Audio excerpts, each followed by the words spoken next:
Bonjour. Merci beaucoup à Françoise de m'avoir proposé de faire ce séminaire après son cours. Elle a donné une superbe introduction au sujet.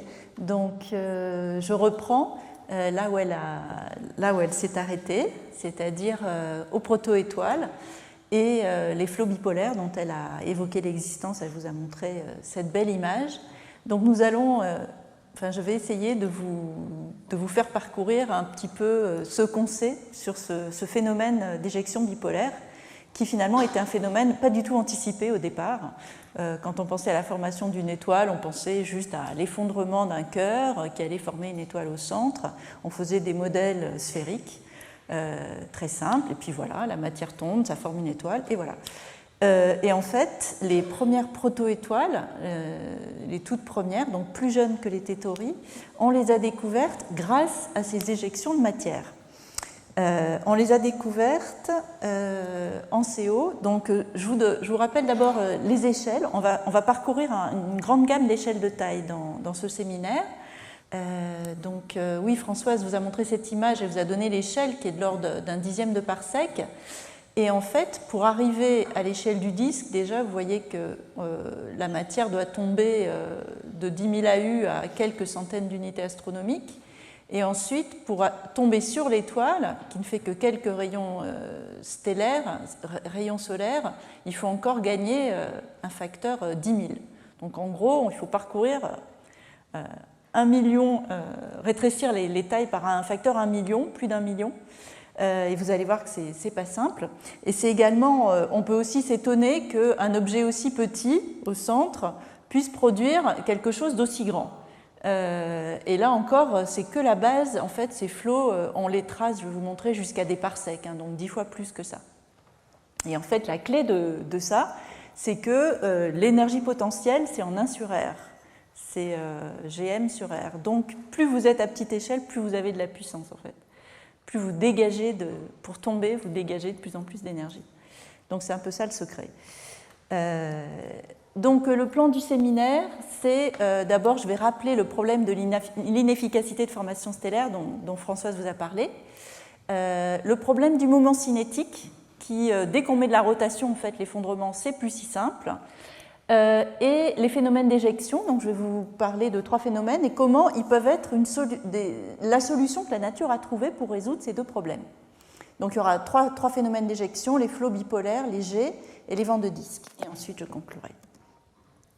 Donc ici c'est la slide de Françoise que j'ai un petit peu modifiée. Donc elle vous a montré que l'efficacité de formation d'étoiles qu'on mesure dans les nuages denses, c'est seulement quelques pourcents. Que 3 à 6% de la masse du nuage qui se transforme en étoile. Et si on va dans les cœurs préstellaires, c'est-à-dire les petits nodules massifs dont on sait qu'ils sont sur le point de s'effondrer pour former une étoile, donc c'est vraiment l'unité la plus petite qu'on trouve dans un nuage avant l'effondrement, et qui ont des masses proches de masses stellaires, en fait, quand on compare la masse de ces cœurs, qui est la distribution en bleu ici, avec l'IMF, donc la loi de la distribution en masse des étoiles, on voit que c'est décalé. C'est-à-dire que l'IMF pique à 0,1, 0,2 masse solaire, et ces cœurs suivent la même loi, la même pente, mais décalés d'un facteur 3 ou 4. Donc c'est le fameux 25%, c'est-à-dire qu'un cœur préstellaire, quand il va s'effondrer pour former une étoile, finalement, il n'y a qu'un quart ou un tiers de cette masse qui va finir dans l'étoile et le reste est visiblement expulsé. Mais alors comment? C'est justement toute la question. Et puis l'autre problème, c'est le problème du moment cinétique. En fait, donc la force de gravité, vous savez que c'est en 1 sur la distance au carré. Et vous connaissez peut-être la force centrifuge. Vous l'expérimentez régulièrement quand vous êtes dans une voiture qui tourne, vous sentez que vous êtes plaqué vers l'extérieur. C'est une force qui est dans le référentiel, qui se sent dans le référentiel tournant. Et elle s'écrit comme ça. Et en fait, il y a une quantité qui doit être conservée s'il n'y a pas une force qui vous freine, s'il n'y a pas d'autre force, le moment cinétique, qui est le produit de la vitesse de rotation et du rayon pour un objet de masse fixé. Et vous savez tous l'expérience de la patineuse qui démontre cette conservation, c'est que quand elle est avec les bras tendus, le R il est très grand, Et quand elle ferme ses bras, le R il diminue, la vitesse de rotation augmente. C'est pour conserver ce moment cinétique. Mais il va se passer la même chose quand le cœur s'effondre. S'il est en rotation et qu'il conserve son moment cinétique, la force centrifuge, du coup, si vous combinez ces deux équations, elle va augmenter en 1 sur R cube. Donc au fur et à mesure qu'il se rapproche du centre, cette force centrifuge va augmenter énormément. Bon, la force, du coup, il va y avoir un moment où cette force centrifuge va devenir égale à la force de gravité. Et c'est un certain rayon qu'on appelle le rayon centrifuge. En gros, quand la matière va arriver à ce rayon-là, elle ne pourra plus accréter sur l'étoile. La force de centrifuge va complètement compenser la gravité. Donc si on fait, alors après ça dépend de J évidemment, si on fait des hypothèses sur le cœur initial, on a l'impression qu'ils sont en rotation avec un certain moment cinétique. Au fur et à mesure de l'effondrement, c'est du matériau qui vient de plus en plus loin, donc qui tourne de plus en plus, qui a un moment cinétique initial de plus en plus grand, et on prédit que ce rayon centrifuge, au début il est petit, on forme une étoile, mais petit à petit, il devient de l'ordre de 50 unités astronomiques, ça forme un disque. C'est pour ça qu'il y a un disque qui se forme. Mais alors du coup, le matériau qui est dans ce disque, comment on fait pour le faire tomber sur l'étoile? Parce que sinon, il y a très peu de masse au cœur dans l'étoile, on forme un disque et ça s'arrête là.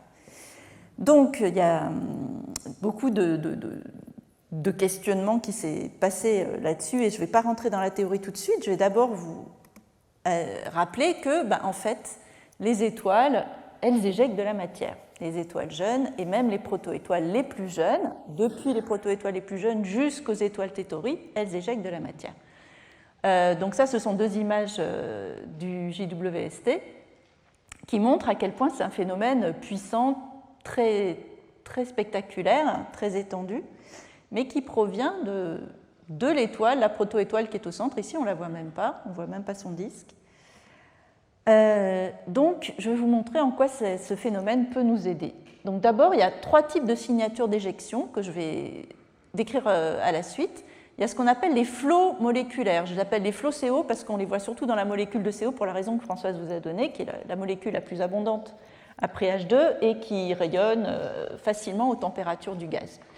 Donc, ce sont des grandes coquilles comme ça, très lentes, avec de la matière à moins de 10 km par seconde. Il y a les jets de plasma qui sont beaucoup plus fins, qui est ici en rose, et qui vont, eux, à des centaines de kilomètres par seconde. Et enfin, il y a des signatures qui ressemblent à des vents de disque, donc la matière qui viendrait du disque lui-même. C'est encore débattu et c'est vraiment un sujet de recherche très actuel.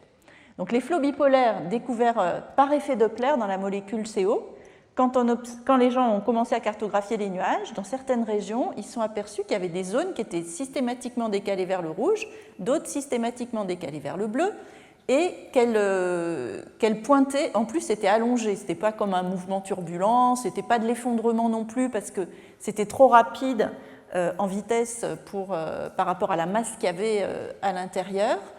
Donc c'était de la matière qui était pas liés gravitationnellement. Donc ils ont dû se dire, ça sort, c'est de l'outflow. Donc c'est des vitesses, c'est du gaz froid.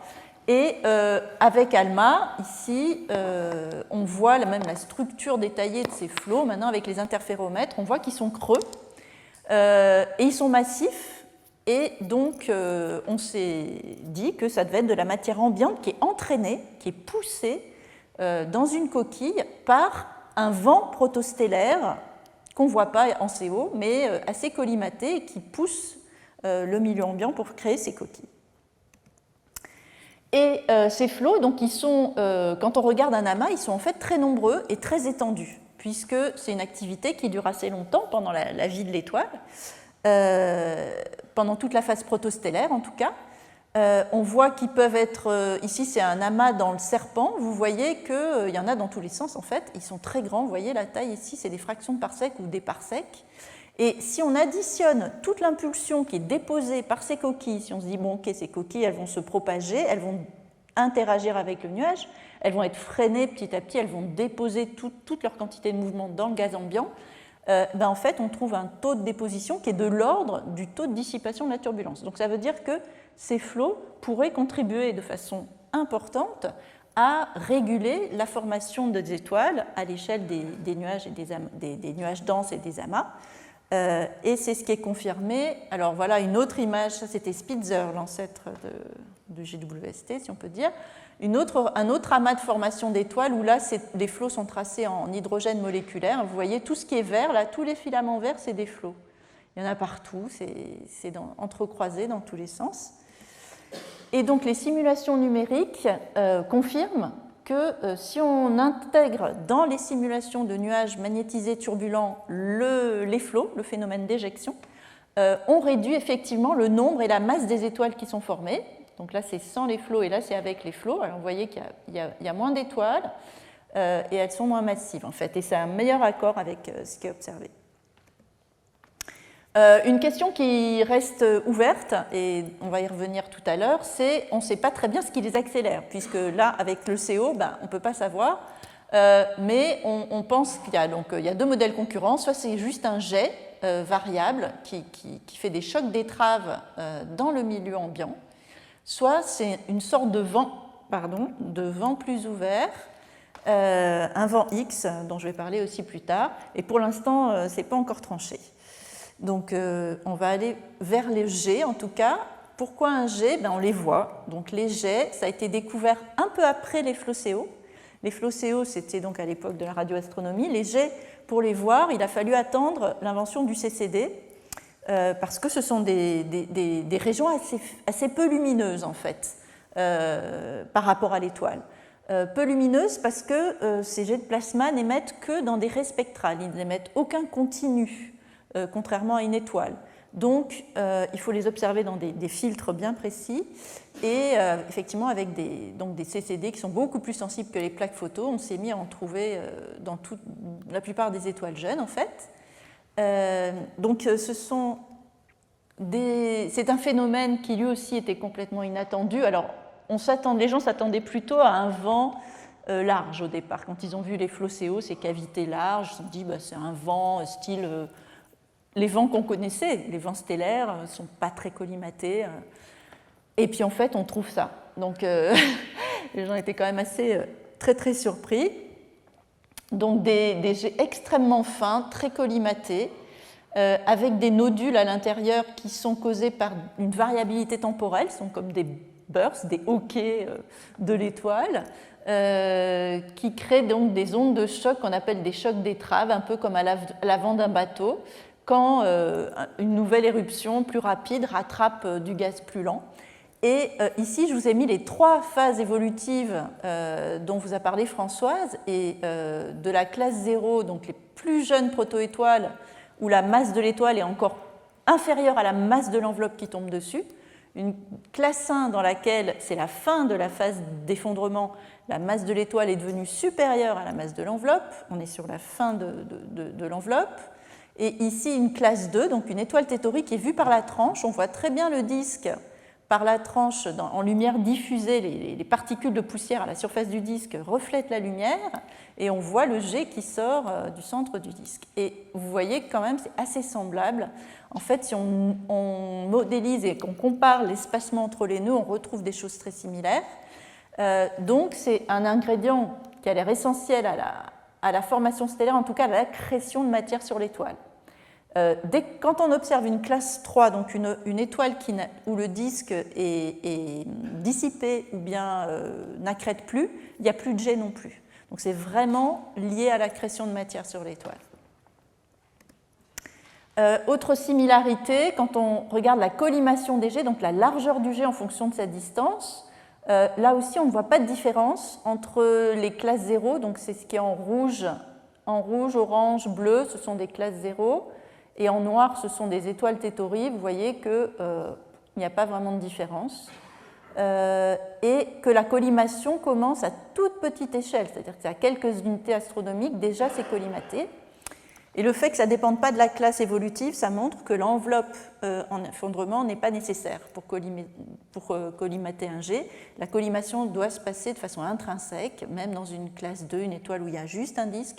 Il faut arriver à collimater ce jet sur une échelle de moins d'une unité astronomique, donc la partie la plus interne du disque. Donc c'est probablement une collimation magnétique.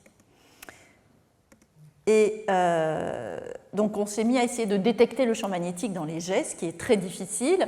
mais il y a eu plusieurs études qui confirment que ces jets sont magnétisés. Tout d'abord, l'étude des ondes de choc à l'intérieur des jets. Donc ici, c'est une vidéo qui vous montre, en fait, c'est la façon aussi de mesurer la vitesse du jet. On peut mesurer l'effet Doppler et on peut aussi le voir bouger dans le ciel, tellement ils vont vite. Donc celui-là, il va à 300 km par seconde. Vous voyez 3 époques différentes. Et on peut mesurer précisément la vitesse à laquelle se déplace chacun de ces petits nodules. On peut voir qu'ils n'ont pas tous la même vitesse. On peut en déduire la vitesse de choc entre les nodules. Et on peut comparer au modèle de choc. Et en fait, le champ magnétique, ça va limiter la compression dans le choc. Un champ magnétique va résister à la compression, ce qui fait que ça va augmenter l'épaisseur du choc et ça va modifier les intensités relatives de différentes raies spectrales aussi, par rapport à un modèle où il n'y a pas de champ magnétique. Et les résultats confirment qu'il y a effectivement un champ magnétique. On le mesure par ce qu'on appelle la vitesse d'Alven. On voit que c'est en gros 10% de la vitesse du jet, ce qui n'est pas négligeable. Et il y a eu récemment avec ALMA un autre type de mesure qui lui est basé sur la polarisation de la lumière émise par la molécule SiO. C'est un effet qui s'appelle Goldreich-Kilafis qui est assez compliqué à expliquer, mais qui peut se passer quand il y a un champ magnétique qui agit sur la molécule. Et là aussi, on déduit une vitesse d'Alven qui est de l'ordre de 10% de la vitesse du jet, ce qui est assez important et qui confirme qu'on a affaire à une éjection magnétique. Enfin, on voit aussi une très forte corrélation entre le flux de masse qui part dans le jet, qu'on arrive à estimer à partir des raies spectrales, et le taux d'accrétion de matière sur l'étoile. Alors, comment est-ce qu'on mesure le taux d'accrétion de matière sur une étoile ? En fait, dans les étoiles Thétaurie, en tout cas, on s'est aperçu en modélisant leur spectre que le disque était tronqué à l'intérieur par la magnétosphère de l'étoile, qui est très magnétisée, et que la matière est conduite à travers ces lignes de champ magnétique pour tomber sur l'étoile. Ça produit un choc d'accrétion. Ce choc d'accrétion chauffe la matière énormément, qui rayonne dans des longueurs d'onde plus courtes. En particulier, ça fait un excès ultraviolet, ça fait aussi des raies d'émission bien particulières. Et en modélisant ça, on peut estimer le taux d'accrétion de matière sur l'étoile. Et on s'aperçoit que donc il y a une très grande variation de taux d'accrétion suivant l'âge de l'étoile, suivant sa masse. Et il y a quand même une corrélation avec le flux de masse dans le jet qui est assez impressionnante sur 5 ordres de grandeur. Donc ça montre que c'est un processus universel d'éjection. Et à nouveau, pour avoir ce 10%, ça veut dire qu'il y a une conversion très efficace de l'énergie d'accrétion en énergie cinétique, donc à nouveau un processus magnétique. Donc les processus d'éjection magnétique, les modélisateurs et les théoriciens ne sont pas restés sans rien faire. Il y a effectivement un processus d'éjection qu'on appelle magnétocentrifuge très efficace qui a été développé en fait au départ pour les jets d'AGN. Donc les AGN, c'est les noyaux actifs de galaxies. C'est la partie au centre d'une galaxie quand il y a un trou noir supermassif, il y a de la matière. Il y a aussi un disque d'accrétion qui se forme avec la matière qui essaye de tomber sur le trou noir, mais qui, à cause du moment cinétique, toujours pareil, forme un disque. Et il y a aussi des jets de plasma qui repartent.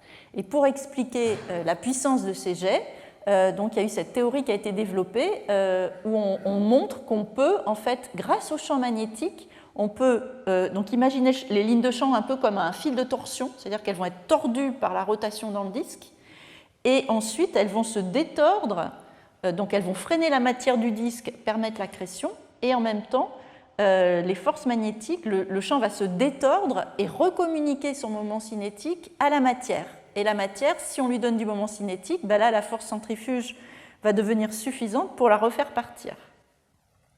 Donc, une image qu'on prend souvent, c'est, vous imaginez un fil de fer et une perle, vous enfilez une perle sur un fil de fer et vous faites tourner ce fil de fer comme ça.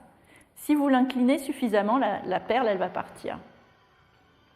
Donc c'est ça l'idée, en fait, au-dessus d'un certain angle, spontanément, si vous avez un champ magnétique suffisamment fort pour entraîner la matière, vous allez pouvoir éjecter de la matière.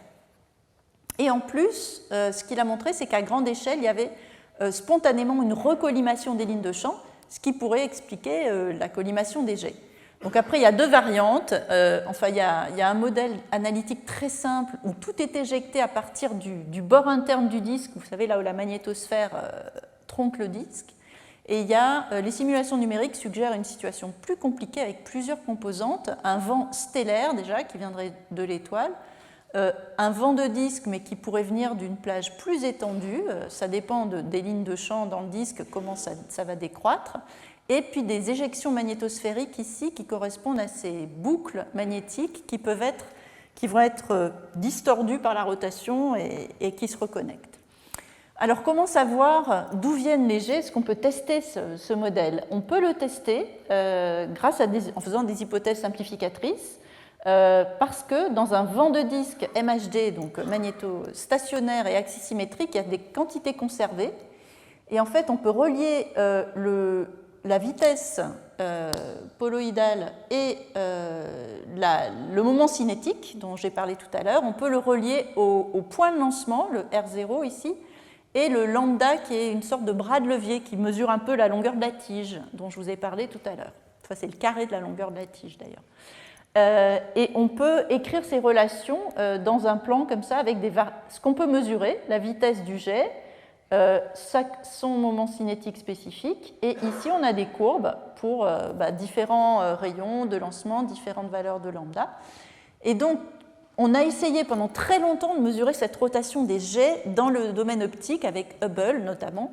Et en fait, ils sont tellement fins qu'on n'y arrivait pas. Et puis, il faut aussi une résolution spectrale très bonne pour voir la vitesse de rotation. Et c'est qu'avec ALMA qu'on a obtenu une mesure vraiment crédible et fiable dans ce jet de protoétoile, qui est une classe 0. Et on est dans cette zone, c'est-à-dire quelque chose qui est éjecté vraiment des parties du bord interne du disque, entre le bord interne et 0,2 AU, avec un bras de levier de quelques valeurs de 2 à 5, qui est assez typique des modèles. Et donc on a enfin réussi à confirmer qu'effectivement ces jets viennent des parties les plus internes, ce qui est cohérent aussi avec le fait qu'ils sont assez faibles en poussière en fait. C'est une zone où la poussière est évaporée.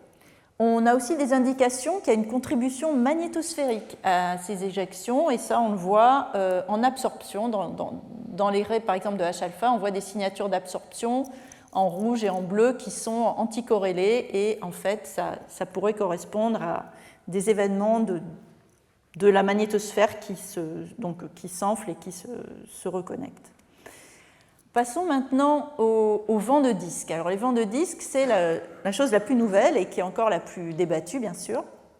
Donc là, on est à des vitesses intermédiaires entre les flots CO qui sont très lents, les jets qui sont très rapides. On a commencé à détecter ça du sol grâce à des spectroimageurs sur des grands télescopes et aussi avec Hubble. On s'est aperçu dans les jets les plus brillants, en particulier celui-ci, c'est des jets TOA, c'est le jet de Tétori le plus brillant. On s'est aperçu qu'autour du jet, il y avait du gaz qui allait moins vite. Il y avait une sorte de cocon avec des vitesses intermédiaires, 50 à 100 km par seconde, et même des vitesses encore plus basses en hydrogène moléculaire. Et avec Hubble, ils ont mesuré, là pour le coup, comme c'était assez large, ils ont pu résoudre la rotation. Et si on applique la recette dont je vous ai parlé tout à l'heure, la méthode, on trouve un rayon d'éjection de 3 unités astronomiques.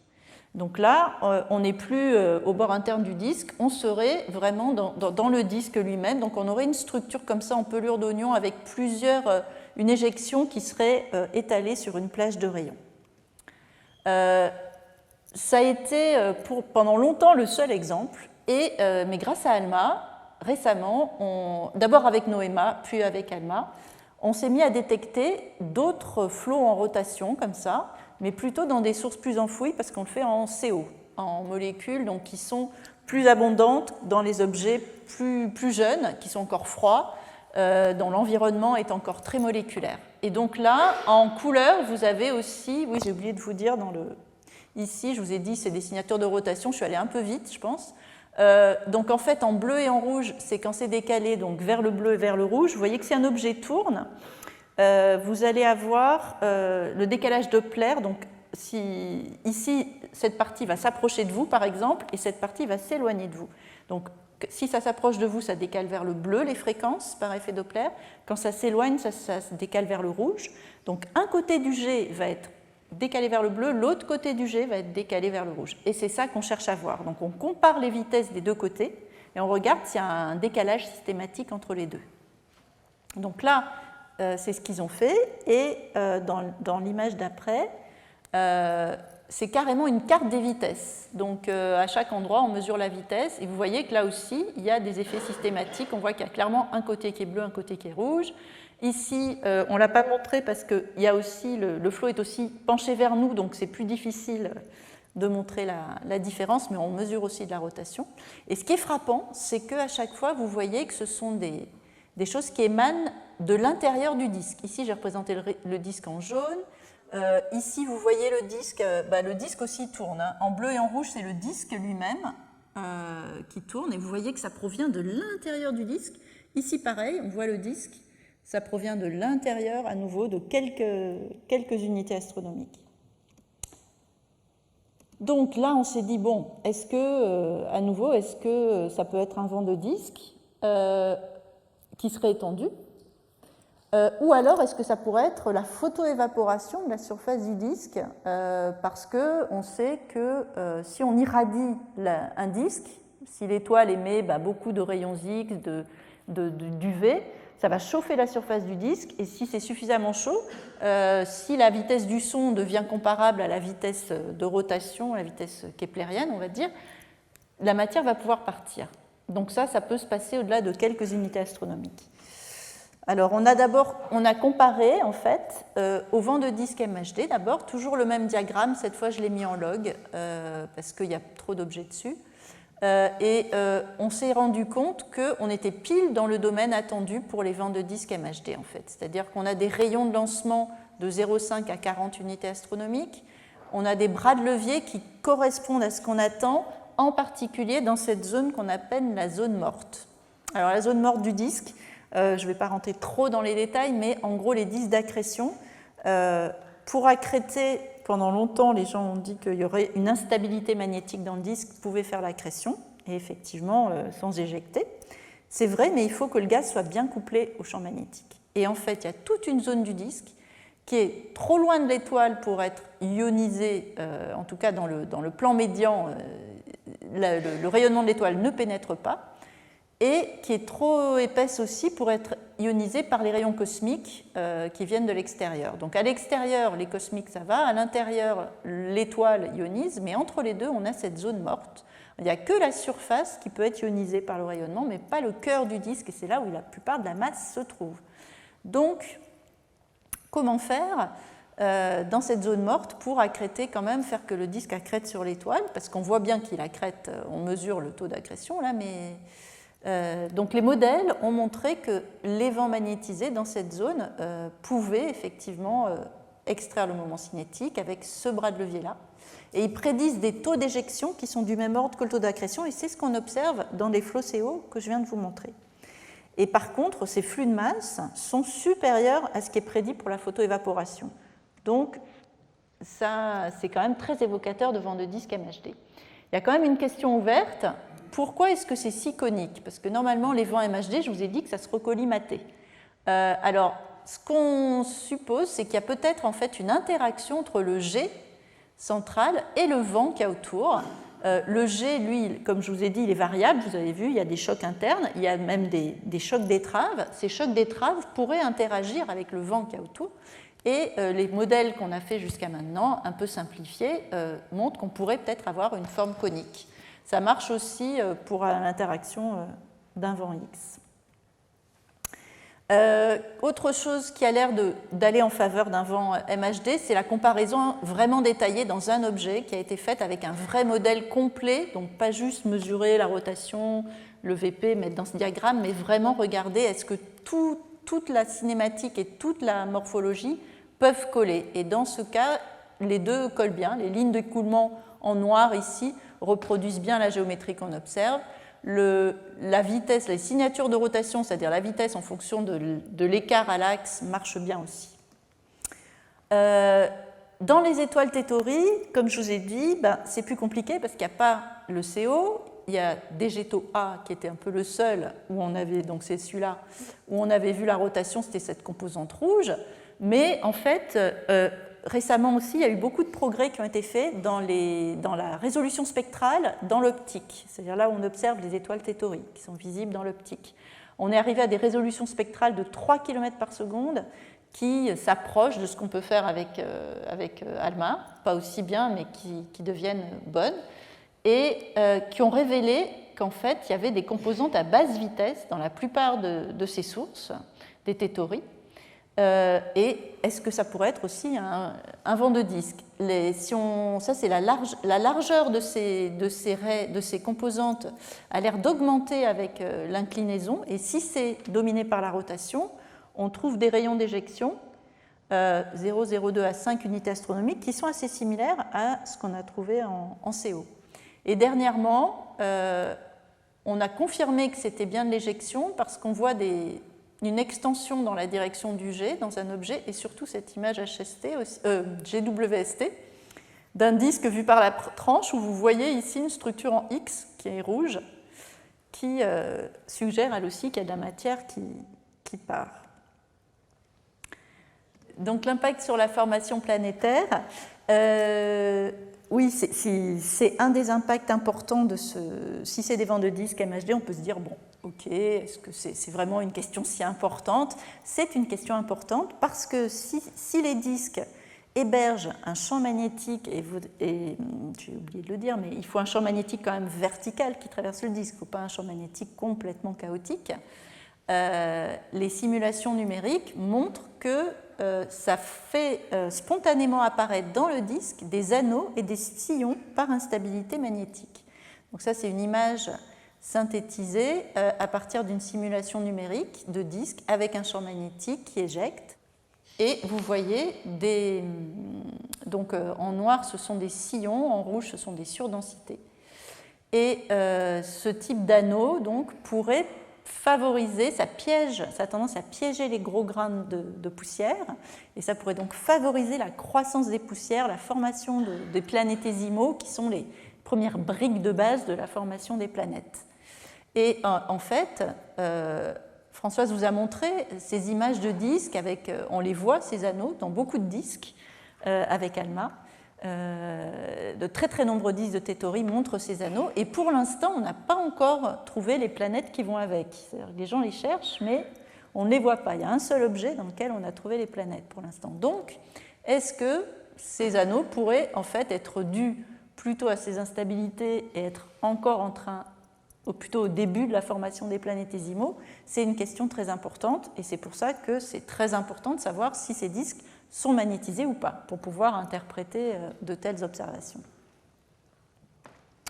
Alors pourquoi est-ce qu'on n'en est pas sûr? Parce qu'il y a quand même une autre possibilité qui n'est pas complètement écartée, c'est que ce qu'on voit soit de l'entraînement, toujours de l'entraînement par le G ou par le vent X, suivant ce qu'on croit, parce que dans les objets où on voit ces vents en rotation, il y a quand même de la matière résiduelle qui tombe sur le disque. Donc, comme dans les flots à grande échelle, est-ce que par hasard on ne pourrait pas entraîner le jet ou le vent ne pourrait pas entraîner aussi un peu de cette enveloppe et faire quelque chose qui ressemble à ces vents de disque? Alors il y a eu des modèles qui ont été faits pour un entraînement par un vent large et qui sont comparés ici avec un des objets en rotation que je vous ai montré. Et ici, c'est la rotation observée en fonction de la distance. Quand on monte ici en altitude, comment la vitesse décroît. Et ça, c'est ce que prédit le modèle. Donc on voit que, en tout cas, ce modèle-là ne marche pas, ne prédit pas assez de rotation par rapport à ce qui est observé. Après, bon, c'est un modèle assez simple d'effondrement avec rotation qui est très idéalisé. Il faut aussi qu'on fasse la même chose avec un entraînement par un jet qui fonctionne un peu différemment, donc, puisque là ce sont des chocs d'étrave, et donc pareil, il faut aussi tester ça, et tester aussi avec des modèles d'enveloppe en rotation plus réalistes que ce qu'on a utilisé jusqu'à maintenant. Mais pour l'instant, on pense que ça risque d'être difficile à expliquer autrement. Donc, est-ce qu'on pourrait se dire, on pourrait aussi tester ça en mesurant directement la magnétisation du disque? Pourquoi pas? ALMA a été construit avec, entre autres, cet objectif, et il est équipé de polarimètres dans cet objectif, essayer de mesurer le champ magnétique. Donc les simulations qui sont faites en MHD non idéal, comme celle de Patrick Henbel, prédisent qu'au début, en tout cas, le champ magnétique dans le disque devrait être de l'ordre de 100 milligauss. Et ensuite, récemment, dans une météorite très ancienne, on a détecté un champ magnétique qui montre qu'il y avait effectivement un champ magnétique primordial, donc une chondrite carbonée qui devait avoir pas loin de 4,5 milliards d'années. Mais on n'a pas encore de détection directe dans un disque que ce soit de classe 0, classe 5, classe 2. On n'a pas parce que c'est extrêmement difficile et en fait on s'est rendu compte que les signatures de polarisation qu'on observait, elles étaient soit dominées par la diffusion par les grains dans le disque, qui sont en fait assez gros, donc même dans le millimétrique ils diffusent encore, soit par un mécanisme d'alignement qui n'est pas dû au champ magnétique, qui n'est plus le même que dans le milieu interstellaire, qu'un mécanisme d'alignement par le rayonnement. En tout cas, le pattern de polarisation qu'on voit ne correspond pas du tout à ce qui peut être fait par un champ magnétique. Donc pour l'instant, on est un peu coincé, on essaye d'utiliser ce qu'on appelle l'effet Zeeman, mais qui est un effet très, très difficile à mesurer. Et donc il y a beaucoup d'efforts qui sont mis là-dedans. J'espère qu'on va pouvoir bientôt y arriver. Et il y a une question qui est en suspens aussi, c'est bien sûr comment ce flux magnétique, est-ce qu'on va arriver à le garder dans le disque? C'est-à-dire qu'au début, par l'effondrement, vous imaginez bien qu'on va ramener du champ magnétique, même si on perd du flux parce que l'effondrement, le couplage entre le gaz et le champ magnétique n'est pas parfait. Le gaz est quand même faiblement ionisé, donc il y a de la perte de flux, mais on en garde quand même. Mais est-ce qu'au cours du temps, jusqu'à plusieurs millions d'années, parce qu'il faut quand même expliquer aussi les étoiles Thétaurie et l'accrétion dans les étoiles Thétaurie, est-ce qu'on peut garder ce champ magnétique pendant des millions d'années? Et donc ça c'est une question aussi très ouverte parce qu'en fait la diffusion du flux dépend de choses très subtiles comme la loi de densité dans le disque qu'on connaît très mal en fait, les masses de disque, enfin la conversion d'observation en masse de disque est quand même toujours assez difficile. Donc les conclusions, c'est que le processus d'éjection joue un rôle fondamental dans la formation stellaire. Les flots bipolaires, comme je vous ai montré, peuvent réguler la masse et le nombre d'étoiles formées à l'échelle des amas, qui sont là où la plupart des étoiles se forment. Et les jets rapides, eux, peuvent provenir on sait maintenant qu'ils proviennent de la zone d'interaction étoile-disque, ou très près de cette zone. Et donc, ils sont sans doute cruciaux pour le freinage de l'étoile. Pour aider la matière à tomber sur l'étoile, il faut aussi prélever du moment cinétique, toujours pareil. Et en plus, on s'aperçoit que les étoiles Thétaurie, elles tournent moins vite que ce au quoi on s'attendrait si elles sont en train d'accréter de la matière. Au bord interne du disque, la vitesse de rotation, c'est la vitesse de Kepler. Et l'étoile, elle tourne à une fraction de la vitesse de Kepler. Elle tourne 10% de la vitesse de Kepler. Donc, comment se fait-il que des étoiles qui accrètent de la matière, qui est en rotation aussi rapide, tournent si peu rapidement elles-mêmes? Et très probablement, c'est donc ce mécanisme d'éjection magnétique qui fait ça. Et pour l'instant, on n'a pas encore complètement tout résolu. Même avec les simulations actuelles, on n'arrive pas encore à freiner suffisamment les étoiles qui accrètent à des taux élevés. On a découvert à vitesse intermédiaire des vents moléculaires en rotation qui sont visiblement issus du disque lui-même et qui seraient peut-être des vents MHD du même type que ceux qui ont été invoqués dans les noyaux actifs de galaxies autour des trous noirs, qui permettraient à accréter à travers le disque, en particulier dans cette zone morte où les autres processus de turbulence qui étaient invoqués jusqu'à maintenant ne marchent pas. Et comment on va pouvoir tester ce nouveau paradigme? Eh bien, en fait, il va nous falloir des modèles plus détaillés. Il va falloir vraiment traiter l'interaction entre le jet, le vent, vous avez vu pour expliquer ces formes coniques, avec l'enveloppe aussi, pour voir s'il y a une composante d'entraînement, et aussi mieux comprendre comment le champ magnétique pourrait diffuser à travers le disque entre les premières phases et les phases qu'on observe. Et puis le James Webb va aussi être un outil crucial pour avancer dans tout ce domaine, parce qu'il trace du gaz à température intermédiaire entre le jet, qui est plutôt à 10 000 degrés, et le flot CO qui est à 10-30 degrés. Et même le vent de disque, d'ailleurs, n'est pas très chaud non plus. Donc, le régime infrarouge du James Webb trace en fait des températures intermédiaires de l'ordre de quelques milliers de degrés. Et je vous montre ici un exemple de données sur lesquelles nous sommes en train de travailler, où on voit juste de l'émission en hydrogène moléculaire qui est emboîtée à l'intérieur du vent CO en rotation. Donc on voit encore, toujours pareil, une structure en pelure d'oignon. C'est du H2 à 2000 degrés. Et maintenant, ce qu'il faut qu'on comprenne, c'est est-ce que c'est un vent MHD qui serait chauffé donc par des termes de chauffage MHD. On s'attend à ce qu'il y ait de la dérive entre les ions et les neutres, par exemple. Si c'est un vent MHD, les ions vont suivre le champ magnétique, les neutres vont suivre uniquement grâce aux collisions des ions. Donc il va y avoir une friction, il va y avoir un chauffage. Est-ce que c'est du chauffage par irradiation? Est-ce que c'est du chauffage par des chocs? S'il y a de l'entraînement. Voilà. Donc c'est